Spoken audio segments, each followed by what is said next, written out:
अभी हम बात करेंगे, पहला रहेगा पिरामल फार्मा जिसका बिजनेस और टेक्निकल एनालिसिस करेंगे। उसके बाद हम जाएंगे व्हील्स इंडिया लिमिटेड पे। दोनों स्टॉक मेरे पोर्टफोलियो का स्टॉक है, दोनों के बारे में बहुत पहले बात हो चुकी है और दोनों को बात करने का पर्पस इंटायरली डिफरेंट है, मतलब 180 डिग्री का डिफरेंस है। पिरामल फार्मा का जो स्टॉक है उसमें स्टेज 2 ब्रेकआउट हो रहा है, मतलब अबव बेस ब्रेकआउट हो रहा है, ठीक है। सो अब मेरी क्या स्ट्रेटजी रहेगी वो बात करेंगे। और दूसरा जो विल्स इंडिया का है ना, विल्स इंडिया में तो सब बुरी न्यूज है। स्टॉक ने अच्छा रन दिया, अगर आप देखो हमारी एंट्री हुई थी अप्रॉक्स मार्च के महीने में, फेब या मार्च के महीने में, तो फ्रॉम द एंट्री स्टॉक गया अप्रॉक्स 95-96%, बट अभी एक ड्रॉडाउन आ गया और मुझे प्राइस एक्शन को देख के लग रहा है कि ट्रिकल स्टॉप लॉस अभी लगा नहीं है, बट मुझे जो टेप का जिस तरीके से मूव कर रहा है ना, मुझे लग रहा है कि उसमें ट्रिगल स्टॉप लॉस ट्रिगर हो जाएगा, तो वो मैं एनालिसिस करूंगा इसके बाद, ठीक है।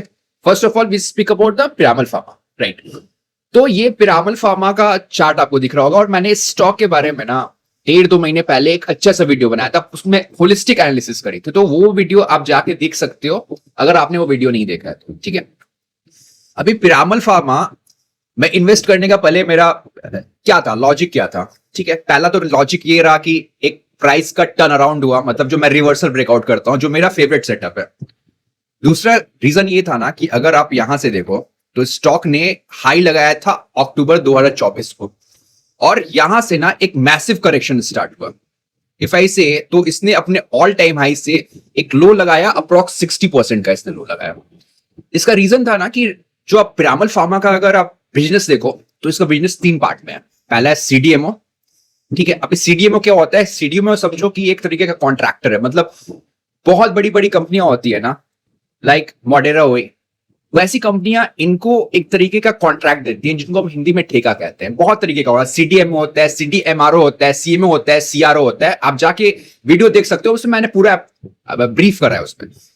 तो यहां पे क्या हुआ ना कि इसके एक मेजर क्लाइंट ने, पिरामल फार्मा के एक मेजर क्लाइंट ने, जिसके पास ऑन पेटेंट ड्रग्स था, उसने डीस्टॉकिंग कर दी अपनी इन्वेंट्री की। अभी डीस्टॉकिंग क्या होता है, डीस्टॉकिंग का अर्थ यह हुआ कि इसका जो मेजर क्लाइंट था सीडीएमओ सेगमेंट में, उसने इससे अप्रॉक्स 6 से 9 महीने तक माल नहीं लिया। इसका बहुत सारा रीजन हो सकता है, अगर जिनका रिटेल का शॉप होगा ना वो समझते होंगे डीस्टॉकिंग क्या होता है इन्वेंट्री।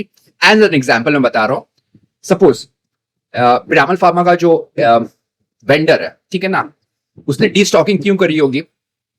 एक रीजन ये हो सकता है कि उसको लगा हो, उसने एंटिसिपेट किया होगा कि सीजन में बहुत ज्यादा डिमांड आएगा, वैसा डिमांड नहीं हुआ और इन्वेंट्री चूंकि बच गई हो तो उसने फर्दर कुछ महीनों के लिए ऑर्डर नहीं करा होगा। एक डिमांड ये हो सकता है। दूसरा डिमांड ये भी होता है कि बहुत बड़ा रिसेशन के कारण भी होता है। तीसरा डिमांड ये भी होता है कि चूंकि पेटेंट वाला ड्रग्स है, ठीक है, जेनेरिक नहीं है, तो हो सकता है कि उस पेटेंट ड्रग से अच्छा कोई ऑल्टरनेटिव मार्केट में आ गया और जिसके कारण उस ड्रग की का जो डिमांड है वो कम हो गया हो। सो कंपनी ने ये नहीं बताया कि वो क्यों हुआ, बिकॉज वो कभी नाम डिस्क्लोज नहीं करते क्लाइंट का नाम क्या था, बट जहां तक पता चला कि वो एक माइग्रेन की, मतलब माइग्रेन की का टैबलेट बना दी थी कंपनी और उनका पेटेंट ड्रग था इन द यूएस मार्केट, ठीक है। उसके कारण अब आप देखो ना क्या हुआ, उसके कारण FY26 में आप देखो तो सबसे मेजर इंपैक्ट आया इन Q1 एंड Q2। Q3 से स्लोली एंड ग्रेजुअली इनका जो ऑपरेटिव मार्जिन और इबिटा मार्जिन था वो इंप्रूव करने लगा और Q4 तक वो नॉर्मलाइज हो गया। अगर आप देखोगे ना तो पैट में आपको लॉस दिखेगा, but it is a single digit, ठीक है। अभी इसके अलावा इनका क्या क्या काम है, इसके अलावा ये करते, एक तो सीडीएमओ किया। सीडीएमओ जो सेगमेंट है वो इनके टोटल रेवेन्यू का होता है अप्रॉक्स 55%, ठीक। उसके बाद इनका जो दूसरा सेगमेंट है उसको कहते हैं पिरामल कंज्यूमर हेल्थ केयर। इसमें क्या होता है, आपने बहुत सारे ओटीसी आइटम्स का नाम सुना होगा, जैसे सैरिडॉन हुआ। अभी सैरिडॉन क्या हुआ, सरदर्द होता है, आपने ऐड देखा होगा, ठीक है ना, वो भी यही बनाती है। फिर लैक्टोकैलामाइन है। लैक्टोकैलामाइन क्या है, एक स्किन केयर का एक ऑइंटमेंट होता है, आपने देखा होगा लोग लगाते हैं। फिर आईपिल्स हुए, फिर ये एंटासिड में भी ये मार्केट लीडर है इन इंडिया। और जो इनका ये जो मैंने बताया ना पिरामल हेल्थ केयर वाला जो है सेगमेंट, ये इनका सबसे छोटा सेगमेंट। अगर रेवेन्यू वाइज देखो ना तो जस्ट 15% आता है यहां से रेवेन्यू, बट ये सबसे ज्यादा एक्सपोनेंशियल तेजी से ग्रो कर रहा है और यहां जो मार्जिन है वो सबसे हाई है, ठीक। तीसरा सेगमेंट है उसको कहते हैं CHG मतलब कॉम्प्लेक्स हॉस्पिटल जेनेरिक्स। अभी इसको याद मत रखना, इसमें मेन जो इनका कंपोनेंट है ना वो है इनहेलेशन एनेस्थीसिया। अभी एनेस्थीसिया क्या होता है कि जब भी कोई मेजर या माइनर सर्जरी होती है तो डॉक्टर्स ऑपरेट करने से पहले ना एनेस्थीसिया देते हैं। आपने नाम सुना होगा, ठीक है। अभी एनेस्थीसिया देने से आदमी अनकॉन्शियस हो जाता है, जिससे कारण उसे पेन नहीं होता है। मेन पर्पस ये होता है। अभी यहां पे क्या होता है कि जो इनहेलेशन एनेस्थीसिया होता है इसमें वेपर और गैस का यूज करके जो पेशेंट है उनको अनकॉन्शियस किया जाता है, ठीक है। अभी ये जो इनहेलेशन एनेस्थीसिया जिसको आईए कहते हैं ये लोग, ठीक है, उसमें एक मेजर जो मेडिसिन है दैट इज सिबुफ्लुरेन। अभी इन द यूएस मार्केट जो सिबुफ्लुरेन है उसका अगर 100 बॉटल जाता है एक यूएस के हॉस्पिटल्स में तो उसमें 47 बॉटल्स रहते हैं पिरामल फार्मा के। इसका मतलब क्या हुआ? Piramal pharma has a 47% market share in inhalation anaesthesia in the US hospitals, ठीक है। मतलब ये मार्केट लीडर है इनहेलेशन एनेस्थीसिया में यूएस मार्केट में, और इसने ग्रेजुअली ना मार्केट खाया है। If you see so 2 years back इनका मार्केट शेयर इनहेलेशन एनेस्थीसिया में अप्रॉक्स 30% था, विच हैज इंक्रीज टू 47%, ठीक है। दूसरा जो कंपोनेंट है ना उसको कहते हैं इंटरथीशियल थेरेपी। अभी इसमें क्या होता है ना, आप समझना, बॉडी मतलब स्पाज्म होता है। मतलब जब अगर आप सोते भी हो तो गलत तरीके से सोते हो तो बहुत बार पेन हो जाता है, मतलब स्पाज्म हो जाता है मसल्स में। बहुत बार ये सब चीजें जब क्रिटिकल जगह होती है ना, सपोज आपकी किसी के स्पाइनल कॉर्ड में हो जाए तो तब क्या होता है, तब जो एनेस्थीसिया दिया जाता है वो दिया जाता है through the help of the pump और इंजेक्शन। सो जो ये वाला सेगमेंट है ना इसमें इनका मार्केट शेयर इज 75%, ठीक है।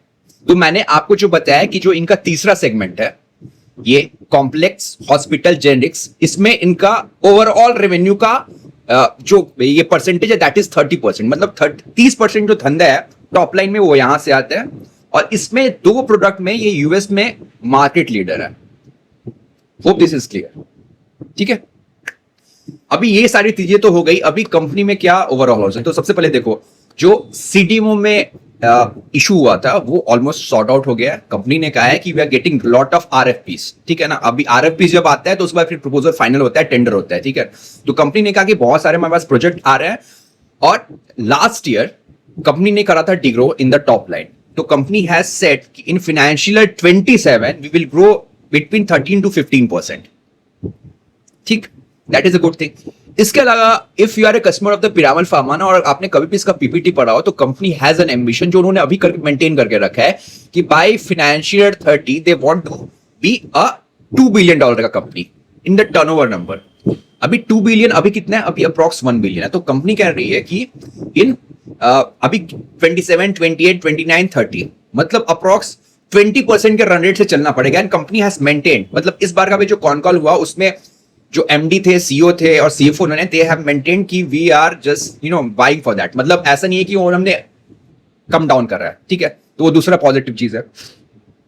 इसके अलावा आप एक चीज समझना, मैंने हमेशा बताया हुआ है कि जो सीडीएमओ का बिजनेस है ना, जब आईएनआर अगर डिप्रिशिएट करता है ना तो ये इनके लिए टेलविंड की तरह काम करता है सीडीएमओ बिजनेस के लिए। तो आप ध्यान में रखना, ठीक है। ये सारी चीजें हो गई फिनेंशियल्स की बात। अभी हम आते हैं, देखो अभी हम फिर चार्ट पे लौटते हैं, क्योंकि ये सारी चीज कहानी ना आपको बतानी जरूरी थी। जो ये फॉल है ना, लाइक आप देखो यहां से फॉल आया, मतलब एकदम सेक्युलर फॉल है up to this point, like 27 April 2026 तक, मतलब मोटा मोटा 2 महीने तक ये डाउनफॉल में था। इसमें कोई भी ऐसा प्राइस एक्शन के हिसाब से कोई भी इसमें एंट्री नहीं आई थी। इसमें एंट्री कब आई है? इसमें एंट्री आई है इस पॉइंट पे, ठीक है।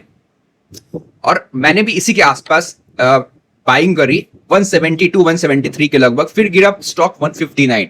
तो देखो भाई क्या है ना, जब आप स्टॉक लोगे ना तो जरूरी नहीं है कि ऊपर ही जाएगा। मैंने लिया 171 पे और ये गया 158 तक का इसने लो बनाया, पहली बात, ठीक है। अभी क्या हुआ है, अभी हम बात करते हैं, हम जाते हैं डेली चार्ट पे।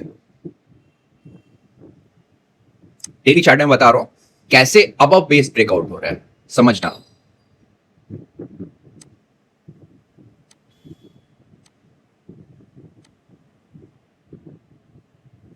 देखो पहला बेस बना यहां पे,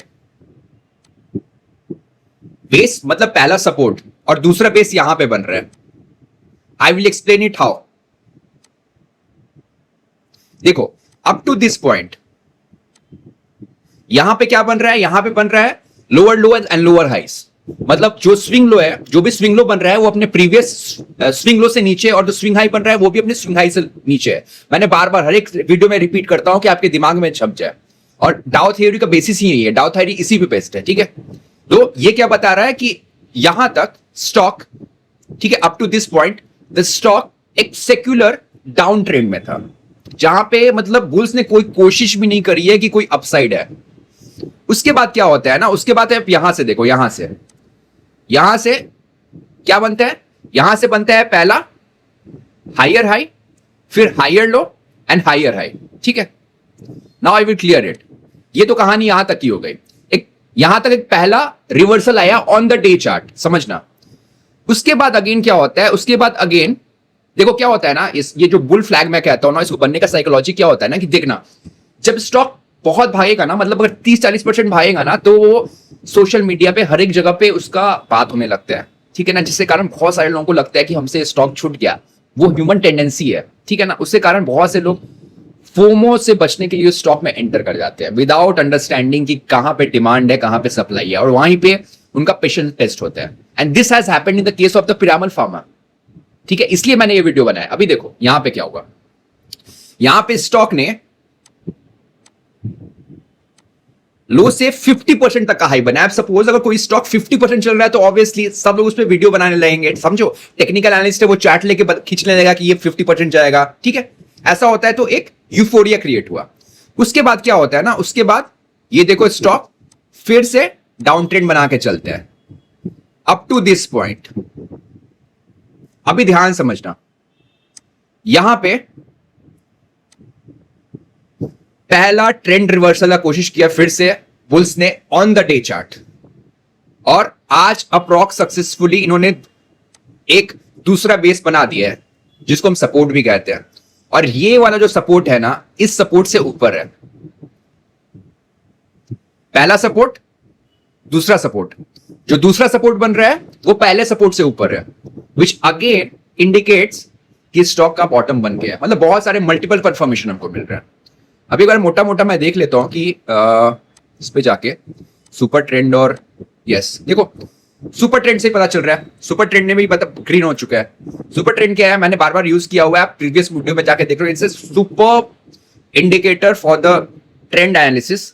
ध्यान समझना, ट्रेंड के लिए इसको देखते हैं कि ट्रेंड क्या है। और एग्जैक्टली आप देखना, जब से स्टॉक में फॉल आया तब से नेगेटिव था, अब ये ग्रीन हो चुका है, विच अगेन सिग्निफाइज कि यहां पे बॉटम बन चुका है। तो हमने क्या देखा, हमने वीकली चार्ट देखा, हमने डेली चार्ट देखा, डेली चार्ट पे हमने स्ट्रक्चर को एनालिसिस किया, डेली चार्ट पे फिर हमने देखा कि बेस मतलब जो सपोर्ट है वो अब ऊपर की तरफ शिफ्ट हो गया। जो पहले का सपोर्ट था वो नीचे था, अब नया वाला जो सपोर्ट है ऊपर है, ठीक है। और अगेन जो इसको आप सुपर ट्रेंड से मिला दो, सुपर ट्रेंड से आपको पता चल जाएगा कि इंडिकेटर भी अपना पॉजिटिव हो गया। प्लस मैं आपको ये टास्क देता हूं, if anyone is a investor of the Piramal pharma, if any want to study for this study purpose, आपको इसका इस 1.5 से 2 महीने का जाके डिलीवरी वॉल्यूम चेक करना।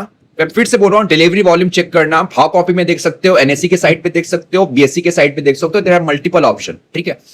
वहां पे चेक करना, और उस डिलीवरी का ना, डिलीवरी वॉल्यूम का आप 5, 10, पिछले 12, 15, मैं बताऊं 20 वीक का आप मूविंग एवरेज निकालना। आपको वो मूविंग एवरेज में डिलीवरी का, डिलीवरी डेटा का मूविंग एवरेज अपसाइड दिखेगा। ये आप काम करना, ठीक है। मैंने चेक नहीं करा है बट मैं बता रहा हूं ऐसा होगा, ठीक है। और देखो क्या है ना, एक और चीज आपको मैं बता रहा हूं अपने बेस्ड ऑन एक्सपीरियंस, कि जब क्वार्टर खत्म होता है ना, Q1 FY27 खत्म हुआ, और जिन जिन स्टॉक में ना अच्छा प्राइस एक्शन हो रहा है ना, समझ जाओ रिजल्ट अच्छा आने वाला है, सीधे बता रहा हूं मैं। और जिस स्टॉक में ना प्राइस एक्शन खराब हो रहा है ना, भले बहुत अच्छा नाम हो, भले उस पर मत जाना, बहुत अच्छा स्टॉक कर रहा है उस पर मत जाना। अगर प्राइस एक्शन खराब हो रहा है, करेक्शन हो रहा है, तो समझ जाना रिजल्ट बहुत अच्छा नहीं आने वाला है। मैं आपको बता रहा हूं, टाइम और टेस्टेड है ये चीज, ठीक है। इसीलिए हम आएंगे अपने दूसरे स्टॉक पे, विल्स इंडिया। अभी मैं आपको अपनी किस्मत दिखाता हूं भाई, विल्स इंडिया मेरे साथ क्या हुआ। विल्स इंडिया को मैंने यहां पे पकड़ा, ठीक है। देखो जहां पे प्राइस एक्शन जहां बताता ना, देखो सुपर ट्रेंड भी पॉजिटिव हो चुका था, देख रहे हो आप।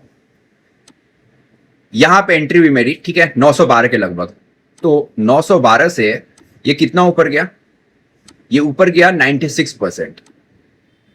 बट और मेरा स्टॉप सपोज ऐसा मैं रखता हूं, ठीक है, क्योंकि क्या है ना कि अपने को एक मिनट, वो 96% ऊपर गया और मैं एक बार ड्रॉ डाउन देख लेता हूं कितना का हुआ है। मतलब अभी गेन कितना है, अभी गेन चल रहा है 63%। मतलब मोटा मोटा 34-35% का गेन जा चुका है ड्यू टू दिस फॉल। अभी हम जाके ना इसको देखते हैं डेली चार्ट पे और वीकली चार्ट पे भी, आप देख लो इसमें मैं कैसे ट्रिगर स्टॉप लॉस लगाता हूं ना, इसलिए मैंने ये वीडियो बनाया है, ठीक है। अभी जब हम पोजीशन बना रहे हैं, ठीक है ना, जैसे एक पोजीशन यहां पे बनी, एक पोजीशन यहां पे बनी, और यहां पे अगर इसके ऊपर जाता स्टॉक और फिर डेली चार्ट में अगर कोई डाउन ट्रेंड आता और फिर रिवर्सल होता तो मैं तीसरी बनाता।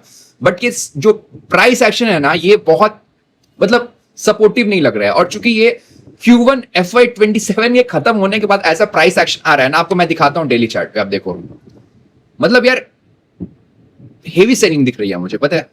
तो मैं यहां पे क्या करने वाला हूं ना, मैं अपना स्टॉप लॉस बता रहा हूं, ट्रिगरिंग स्टॉप लॉस। मतलब अगर स्टॉक वीकली चार्ट पे, वीकली टाइम फ्रेम पे इसके नीचे क्लोज हुआ on the closing basis, that is 1437, मैं फिर से रिपीट कर रहा हूं, 1437 के नीचे अगर क्लोज हुआ on the weekly closing basis, तो ये पूरा का पूरा पोजीशन उड़ जाएगा, मतलब पोजीशन बंद हो जाएगा। मतलब सपोज कर लो जो 95-96% का प्रॉफिट था वो आ जाएगा अप्रॉक्स 54-55 पे, मतलब अप्रॉक्स 40% का ड्रॉ डाउन आ जाएगा। और पता है मैं बता रहा हूं इसमें क्या होता है ना कि जब आप बड़े टारगेट्स की तरफ भागते हो ना, तो आपको ये पेन लेना पड़ेगा। अभी देखते हैं ये होता है कि नहीं, बट मैंने बताया आपको, अभी मैंने आपको पिरामल फार्मा में जो हुआ वो बताया, वो एग्जैक्ट इसका अपोजिट है। वहां पे क्या हुआ, बेस शिफ्ट हुआ, तो वहां पे अगर मैं डेली चार्ट पे ट्रेड करता ना, तो वहां पे मैं फिर से अपनी पोजीशन साइज बढ़ाता। पर मैं क्या करता हूं, मैं वीकली चार्ट को फॉलो करता हूं, ठीक है। विल्स इंडिया में अगर मैं फिर से रिपीट कर रहा हूं, अगर 1433 के नीचे प्राइस गया तो ये फिर वीकली क्लोजिंग बेसिस पे तो ये पूरा पोजीशन उड़ जाएगा, ठीक है। और ड्रॉ डाउन आना, it is a part of the investing. अगर मुझे 400, 500, 600% या 200% भी कमाना है ना यार, तो 30-40% तो ऊपर से नीचे आएगा ही, मतलब वो बर्दाश्त करना पड़ेगा, ठीक है। होप आपको ये वीडियो अच्छा लगे। इसके साथ साथ ना अगर आपको किसी भी तरीके के कोई टेक्निकल, फंडामेंटल कोई भी क्वेरी हो, लाइक कोई साइकोलॉजिकल बेस्ड, या फिर कैसे पैरामीडिंग में कैसे करना है, ट्रिगरिंग स्टॉप लॉस कैसे करना है, इंडिकेटर कैसे यूज करना है, तो आप मुझे कमेंट में बताना। Mostly I will do a Q&A on Sunday. I will take each and every question apart from the business segment, because business segment में ना हम 2 मिनट में बात नहीं कर सकते। Hope this is clear. Bye.